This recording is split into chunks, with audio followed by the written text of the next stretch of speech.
বাংলাদেশে কি কফি চাষ হতে পারে নতুন সোনার ফসল? শেরপুরের পাহাড়ি এলাকায় কৃষকদের হাত ধরে তৈরি হচ্ছে এক নতুন সম্ভাবনা। শেরপুরের নালিতাবাড়ী উপজেলার পাহাড়ি এলাকায় কফি চাষে তৈরি হয়েছে নতুন সম্ভাবনা।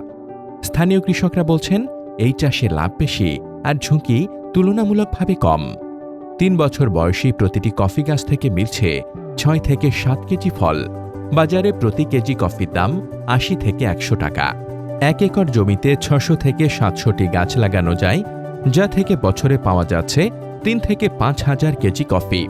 এই হিসেবে ১ একর জমি থেকে বছরে আয় হতে পারে প্রায় ৩ থেকে ৫ লাখ টাকা, যা অনেক প্রচলিত ফসলের তুলনায় অনেক বেশি লাভজনক। এই সফলতার পেছনে বড় ভূমিকা রেখেছেন স্থানীয় কৃষি উদ্যোক্তা সাজ্জাদ হোসাইন টিউলিপ। ৪ বছর ধরে পরীক্ষামূলকভাবে কফি চাষ করে এখন তিনি বাণিজ্যিকভাবে সফল। তার কাছ থেকে বিনামূল্যে চারা নিয়ে শতাধিক কৃষক কফি চাষে যুক্ত হয়েছেন। তার উৎপাদিত কফি এখন যাচ্ছে ঢাকা, ময়মনসিংহ ও কক্সবাজারের বিভিন্ন কফি শপে। কৃষি সম্প্রসারণ অধিদপ্তরের উপপরিচালক মোহাম্মদ শাখাওয়াত হোসেন জানান, পাহাড়ি এলাকার মাটি, আর্দ্রতা ও আবহাওয়া কফি চাষের জন্য অত্যন্ত উপযোগী। এখানে অ্যারাবিকা কফি ও রোবুস্তা কফি জাতের কফির উজ্জ্বল সম্ভাবনা রয়েছে।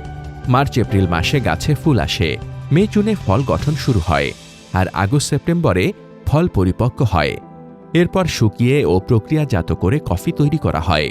বিশ্লেষকদের মতে, কফি চাষ সফল হলে দেশের চাহিদা পূরণের পাশাপাশি ভবিষ্যতে রপ্তানির সুযোগও তৈরি হবে, যা বৈদেশিক মুদ্রা অর্জনে নতুন দিগন্ত খুলে দিতে পারে।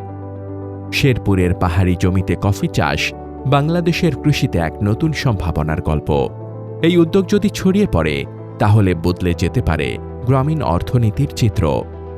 এমন ইতিবাচক ও তথ্যভিত্তিক খবর পেতে চ্যানেলটি সাবস্ক্রাইব করুন এবং ভিডিওটি শেয়ার করুন। ধন্যবাদ।